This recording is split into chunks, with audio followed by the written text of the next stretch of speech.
So in Kingdom Monera, if you see, bacteria is the sole member of Kingdom Monera. ये again PMT का बहुत important question है कि कौन है सोल, मतलब कौन एक मेन मेंबर है किंगडम मोनेरा का। बैक्टीरिया ये सबसे ज्यादा मिलेंगे, बहुत ज्यादा है ये हर जगह मिल जाएंगे। और अगर आप एक मुट्ठी में सॉइल लीजिए, उसमें भी आपको हंड्रेड्स ऑफ बैक्टीरिया मिल जाएंगे। और ये आपको एक्सट्रीम हैबिटेट में भी मिलेंगे, मतलब ऐसी जगह जहां पर नॉर्मल लाइफ नहीं मिलती है, जैसे हॉट स्प्रिंग से मिल जाएंगे, डेजर्ट से मिल जाएंगे, स्नो में, डीप ओशियंस, जहां पर ऑल अदर लाइफ फॉर्म आपको कम देखने को मिलेगी। ये दे लिव इनसाइड, किसी के अंदर रहते हैं एज अ पैरासाइट, और किसी के ऊपर भी रहते हैं। क्लियर? As a parasite. तो दे लिव इन मतलब endoparasite, they live on means ectoparasite. अब जो बैक्टीरिया को हम ग्रुप करेंगे वो उनकी 4 कैटेगरीज हैं बेस्ड ऑन देयर शेप्स। तो we are classifying them into 4 category based on their shape. तो पहला शेप है स्फेरिकल कोकस, तो यहां लिख लो, ये है स्फेरिकल शेप। एक है तो मोनोकोकस। मोनोकोकस डायग्राम को पकड़ो कैसे क्वेश्चन बनते हैं। अब ये सेट ऑफ टू है, ये है सेट ऑफ टू, तो ये हो गया डिप्लोकोकस। क्लियर? बेसिलस है रॉड शेप। अब जो रॉड शेप है उसके अंदर बन रहे हैं आपके एंडोस्पोर। रॉड शेप के अंदर होगा एंडोस्पोर, प्लीज वेरी इंपॉर्टेंट, अभी हम आगे पढ़ेंगे। तो endospore means inside you will find it in the rod shaped bacteria which is also known as bacillus. Now vibrio is comma shape।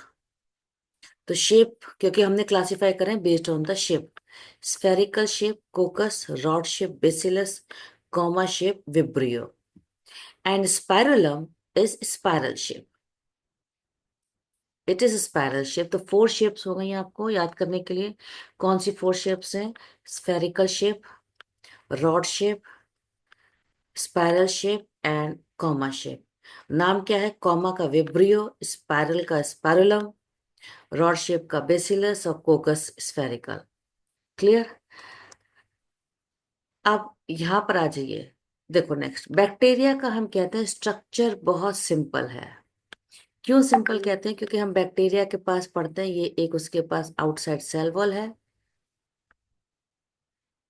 उसके पास फिर सेकेंड लेयर है सेल मेम्ब्रेन की, which is thrown into, this is mesosome, this is chromatophore and this is cell membrane. Clear? So this is cell membrane. और ये जो infolding बताइए ये है मीसोसोम। और इसमें क्या मिलेगा आपको? सेंटर में आपको मिलेगा ये जेनेटिक मटेरियल, यहाँ पर in a place known as nuclear, that is single DNA. It is double strand DNA which is only one. तो we say single DNA present in which place? This place is known as nucleoid। in the nucleoid means nucleus like but not nucleus।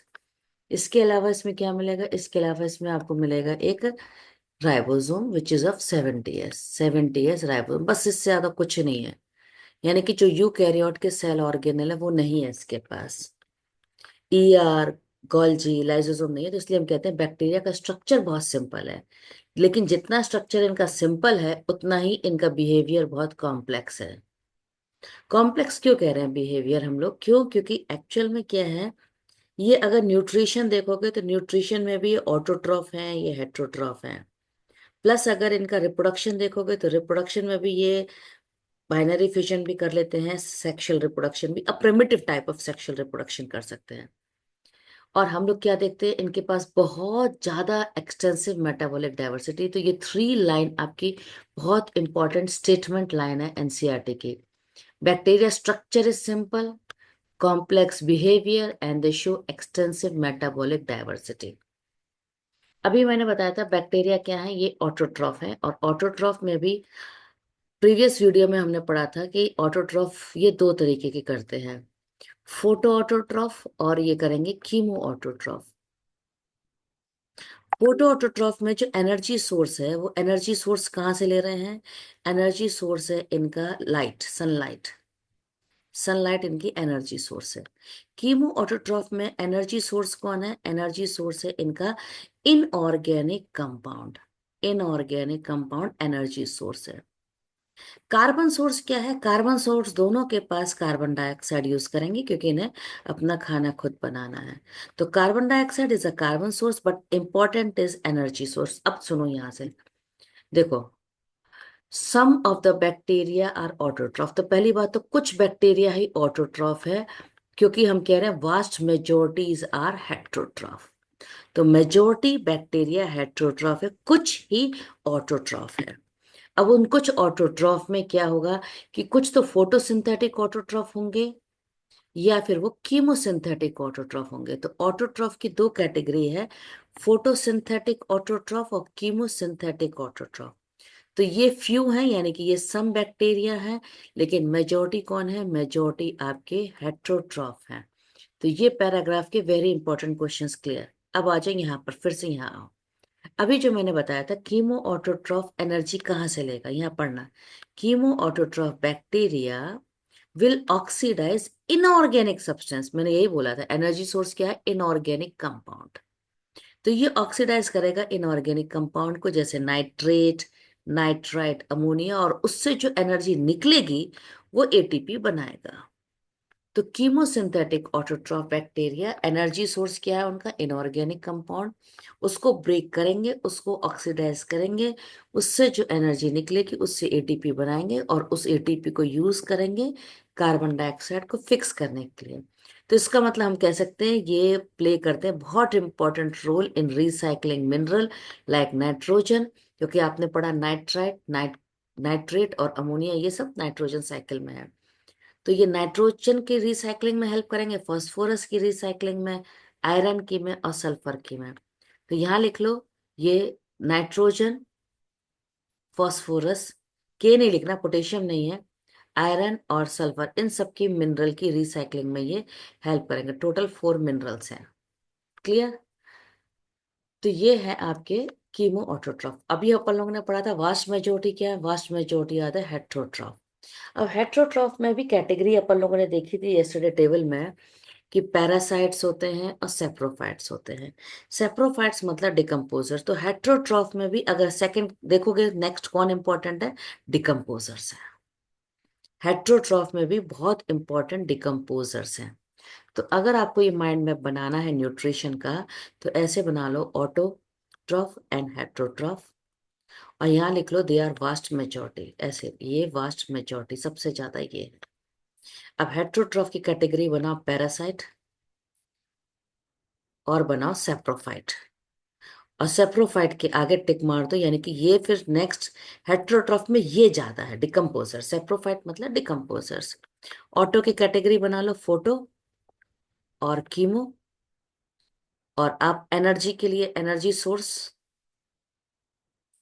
लिख दो sunlight, और यहां लिख दो inorganic compound, फिर गलती नहीं होगी, इनऑर्गेनिक कंपाउंड। अब जो हमने डिकम हेट्रोट्रॉफ देखे उसमें सबसे पहली बात तो making curd from milk, which bacteria, यहाँ लिख लो लैक्टोबैसिलस। ये ह्यूमन की, you can say they are having great impact on the human welfare. फिर प्रोडक्शन ऑफ एंटीबायोटिक। तो फर्स्ट एंटीबायोटिक जो हम पढ़ते हैं penicillin, which is obtain from fungus, but major source of antibiotic is coming from bacteria also. So production of milk, then production of antibiotic. Please, very important concept. Antibiotic is all obtained from bacteria and fungus. Then fixing nitrogen in legume, number 3. And who can do fix nitrogen in legume? That is rhizobium. ये bacteria fix कर सकता है। ये सब useful है। Clear? अब next आ जाइए यहाँ पर। अब याद करो, अपन लोगों ने यस्टरडे पढ़ा था कि Monera is divided into 2 Archie bacteria and you bacteria. तो यू वर्ड मीन्स ट्रू, इसीलिए यहाँ लिखा गया है कि thousands of you bacteria means true bacteria. और इनकी जो मेन पहचान क्या है? मेन पहचान है यू बैक्टीरिया है, तो यानी कि उनके पास रिजिड सेल वॉल है, सेल वॉल होगी। सेल वॉल होगी। अगर मोटाइल है, इफ मोटाइल, क्योंकि ये वर्ड है इफ मोटाइल, अगर ये मूव करेंगे तो इनके पास सिर्फ फ्लैजिला होगा, सीलिया नहीं होगा। प्लीज इंपॉर्टेंट, अगर इफ मोटाइल है तो ही फ्लैजिला होगा, और नहीं तो नहीं होगा, और सीलिया तो होना ही नहीं है। अब जो यू बैक्टीरिया में आपको दो कैटेगरी पढ़ते हैं, एक तो हम पढ़ते हैं साइनो बैक्टीरिया, और एक पढ़ते हैं हम बैक्टीरिया। क्लियर, टू कैटेगरीज हैं। अब मैं थोड़ा ये क्लीन कर देती हूँ जिससे थोड़ा इजी लगेगा सब पढ़ने में। तो जो साइनोबैक्टीरिया है उसका दूसरा नाम है ब्लू ग्रीन एल्गी। साइनोबैक्टीरिया का दूसरा नाम क्या है? Blue green algae. अब हम कह रहे हैं ब्लू, तो इसका मतलब इनके पास एक ऐसा पिगमेंट है जो कि ब्लू कलर का रिफ्लेक्शन देगा। उस पिगमेंट का नाम क्या है? फाइकोसाइनिन। और ग्रीन है तो इसका मतलब उनके पास क्लोरोफिल है। तो अब यहां से बहुत ध्यान से पढ़ना। साइनोबैक्टीरिया जिसको हम कहते हैं ब्लू ग्रीन एल्गी, उसके पास पिगमेंट क्लोरोफिल ए है, जैसा कि हायर प्लांट्स के पास होता है। और हायर प्लांट्स क्या करते हैं? वो करते हैं फोटो ऑटोट्रॉफ, कीमोटोट्रॉफ नहीं करते, वो करते हैं फोटो ऑटोट्रॉफ। क्लियर। अब नेक्स्ट देखो, साइनोबैक्टीरिया के एग्जाम्पल यूनिसेलर भी होगा, कॉलोनियल भी होगा, फिलामेंटस भी होगा। तो सबके एग्जाम्पल यहां लिख रही हूँ। यूनिसेलर का एग्जाम्पल है स्पाइरुलिना। यूनिसेलर का एग्जाम्पल है स्पाइरुलिना। कॉलोनियल का एग्जाम्पल है gloeocapsa. Gloeocapsa, not capsule, sorry, gloeocapsa a. Done the mistake, 1 minute. ग्लियोकेप्सा।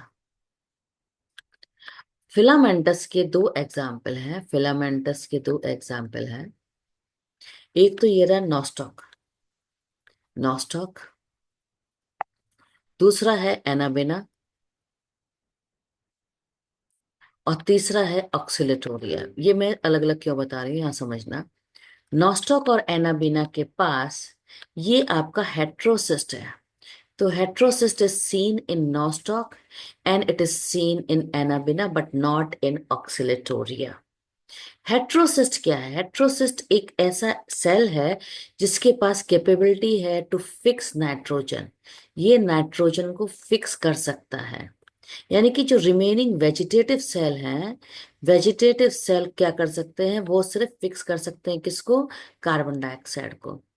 ये कर सकते हैं कार्बन डाइऑक्साइड को फिक्स, लेकिन हेट्रोसिस सेल है जिसका काम है नाइट्रोजन को फिक्स करना। अब इस लाइन को पकड़ो। Some of these organisms can fix nitrogen in the specialized cell called heterocyst. कौन कौन कर सकता है? नॉस्टॉक और एनाबेना। क्लियर। यानी कि वेजिटेटिव सेल क्या कर सकते हैं? वो फिक्स कार्बन डाइऑक्साइड कर सकते हैं, जस्ट लाइक हायर प्लांट्स। क्योंकि हम कह रहे हैं ना, दे आर फोटोसिंथेटिक ऑटोट्रॉफ। अगर ये ऑटोट्रॉफ है तो इसका मतलब ये खाना खुद बना लेते हैं। खाना खुद बनाने का मतलब क्या है? वो फिक्स करते हैं कार्बन डाइऑक्साइड को। अब ये जो कॉलोनी, जो फिलामेंटस फॉर्म है, या तो ये फ्रेश वाटर में मिलेंगे, या ये मेराइन मिलेंगे, या फिर ये टेरेस्ट्रियल मिलेंगे। और जो कॉलोनीज होते हैं, यानी कि ग्रुप होता है, उनको सराउंड करते हैं म्यूसिलेज शीट। ये जिलेटिनस शीट का नाम है दूसरा, म्यूसिलेज शीट, जो ये स्लिपरी स्लिपरी अपियरेंस देता है। अगर आप किसी भी रिवर के साइड में अगर आप देखेंगे, टच करेंगे, तो स्लिपरी होता है। It's just because of the cyanobacteria. तो और साइनोबैक्टीरिया सबसे ज्यादा वहां ग्रो करते हैं जहां पर बहुत सारा ऑर्गेनिक मैटर है। तो ये जैसे ही ऑर्गेनिक मैटर ज्यादा होगा तो ये ग्रो करेंगे, तो हम कहेंगे they are responsible to make, मतलब organic matter which is rich. If any water body is rich in organic matter, मतलब वो वाटर बॉडी पॉल्यूटेड है, तो उसमें क्या है, ये एल्गी खूब ग्रो करेगी। तो हम कहेंगे ब्लूम, एल्गी ग्रो कर रही है, मतलब एल्गी ब्लूम कर रही है। So they form blooms in water bodies which are polluted. So जो ये मैंने हाईलाइट करा है, ये पॉइंट यहां से यहां तक का, ये सारा सिर्फ साइनोबैक्टीरिया के ऊपर है बस। उससे पहले वाला जनरल यू बैक्टीरिया के लिए, और ये वाला जो, ये जो लाइन है, ये सारी की सारी बैक्टीरिया के लिए है। अब ये तक, यहां तक यू बैक्टीरिया क्लियर हो चुका है। अब आ जाओ, एक पॉइंट है हमारा आर्की बैक्टीरिया। आर्की बैक्टीरिया को हम लोग एंशियंट बैक्टीरिया भी कहते हैं।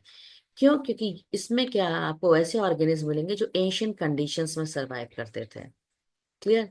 एंशियंट कंडीशंस में जो सरवाइव करते थे। अब उनके एग्जाम्पल्स देखो। सबसे पहली बात तो, फॉर एग्जाम्पल्स, दे आर, जो सॉल्टी एरिया में रह रहे हैं उनको कहते हैं हेलोफिल्स।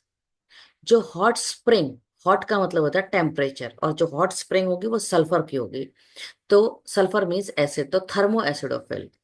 और जो मार्शी एरिया में मिलेगा मिथानोजन। तो मिथानोजन के ऊपर फोकस करना, मिथानोजन मार्शी एरिया में मिलेगा, plus methanogen is present in the gut of several ruminant animals, वो एनिमल्स जिनके स्टमक में एक एडिशनल चैम्बर होता है, र्यूमन। एग्जाम्पल जैसे काओ, बफेलो। और इनके अंदर क्या है, मिथेनोजन का काम है मीथेन गैस बनाना। मीथेन गैस क्या है, एक बहुत इंपॉर्टेंट बायोगैस है। क्लियर। अब आर्की बैक्टीरिया, ये अगेन पीएमटी का बहुत इंपॉर्टेंट क्वेश्चन है, आर्की बैक्टीरिया कैसे डिफर कर रहा है यू बैक्टीरिया से। Archie bacteria differ from other bacteria by the presence of the different cell wall structure। अब देखो, जो बैक्टीरिया की सेल वॉल है, बैक्टीरिया सेल वॉल, यहाँ एक्स्ट्रा पढ़ा रही हूँ, यहाँ सुनना, bacteria cell wall has peptidoglycan, peptidoglycan which is also known as murein, बस इतना। और आर्की बैक्टीरिया की सेल वॉल में क्या है, आर्की बैक्टीरिया की जो सेल वॉल है उसमें आपको मिलेगा सूडोम्यूरेन। इसी के बेस पे कार्बूज ने स्प्लिट करा था मोनेरा को इनटू टू। और यही पीएमटी का बहुत बहुत इंपॉर्टेंट क्वेश्चन है, archaebacteria differ from other bacteria in having different cell wall structure, और इसी के कारण वो एक्सट्रीम कंडीशंस में सरवाइव करते हैं। Very important PMT question. यहाँ तक सारा क्लियर हो चुका है।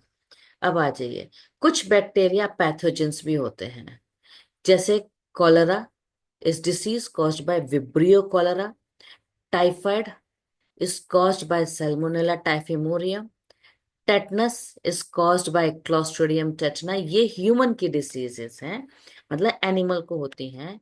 और this is the one which is caused in plants, plants में होता है सिट्रस सैंकर प्लांट्स में। तो यानी कि ये आपकी बैक्टीरिया की हार्मफुल साइड इफेक्ट्स, और you can see these are the diseases which we see are bacterial born disease. अब बैक्टीरिया रिप्रोड्यूस करता है बाय बाइनरी फिशन, मेनली ज्यादातर वो बाइनरी फिशन करता है, यानी कि एक बैक्टीरिया दो में डिवाइड हो जाता है। लेकिन अगर अनफेवरेबल कंडीशन है तो वो स्पोर बनाएगा। अभी हमने देखा था rod shape bacteria has endospore, तो अनफेवरेबल कंडीशन में ही वो स्पोर बनाएगा। लेकिन अगर सेक्सुअल रिप्रोडक्शन करना है तो वो primitive method of sexual reproduction करेंगे, जिसमें जब बस डीएनए का ट्रांसफर होगा from one bacteria to another by conjugation method, और from the through virus we will say transduction method. तो बस इतना याद कर लो कि यहाँ पर क्या है, ये जो मेथड है ये प्रिमिटिव टाइप के डीएनए को ट्रांसफर करने के लिए यूज करा जाता है, और इसको हम कहते हैं it's a type of a sexual reproduction. ये एक्चुअल में सेक्सुअल रिप्रोडक्शन नहीं है। नेक्स्ट एग्जाम्पल जो मोनेरा में पढ़ा जाएगा, माइकोप्लाज्मा। और माइकोप्लाज्मा एक ऐसा है जिसके पास सेल वॉल नहीं है। It is the smallest living cell and it can survive without oxygen. मतलब अगर नॉर्मली तो ऑक्सीजन में रहेगा, लेकिन अगर आप ऑक्सीजन हटा दोगे तब भी ये सर्वाइव कर जाएगा। तो इसको हम कहेंगे this is facultative anaerobe. It is not true anaerobe, it is facultative anaerobe. और जो माइकोप्लाज्मा है वो डिसीज कॉज करेंगे एनिमल्स में, वो डिसीज कॉज करेंगे प्लांट्स में। तो इन द शॉर्ट समरी को अगर देखोगे तो हम लोग अगर माइंड मैप बनाते हैं मोनेरा का, एक मिनट, तो माइंड मैप अगर बनाए मोनेरा का तो ऐसे बनाएंगे हम लोग। मोनेरा में एक तो हम पढ़ेंगे आर्की बैक्टीरिया, क्लियर। और आर्की बैक्टीरिया में हम तीन डिवाइड करेंगे, हेलोफिल्स, हेलो मतलब salt, thermo acidophil high temperature and sulphur, thermo acidophil, और मिथानोजन। मिथानोजन मतलब मार्शी एरिया और रूमिनेंट एनिमल्स। फिर आ जाए यू बैक्टीरिया। तो यू बैक्टीरिया में क्या है, यू बैक्टीरिया में हम पढ़ेंगे साइनोबैक्टीरिया। साइनोबैक्टीरिया का दूसरा नाम क्या है, ब्लू ग्रीन एल्गी। और हम पढ़ेंगे बैक्टीरिया, एक्चुअल में ये है ट्रू बैक्टीरिया। इनके पास सेल वॉल है? यस। यू बैक्टीरिया के पास सेल वॉल है? यस। Last yes. माइकोप्लाज्मा, और माइकोप्लाज्मा के पास सेल वॉल नहीं है। ये रही आपकी माइंड मैप मोनेरा का पूरा। न्यूट्रिशन का सिखाई दिया सब कुछ। तो इसको रीड करो और कोई डाउट है तो पूछो।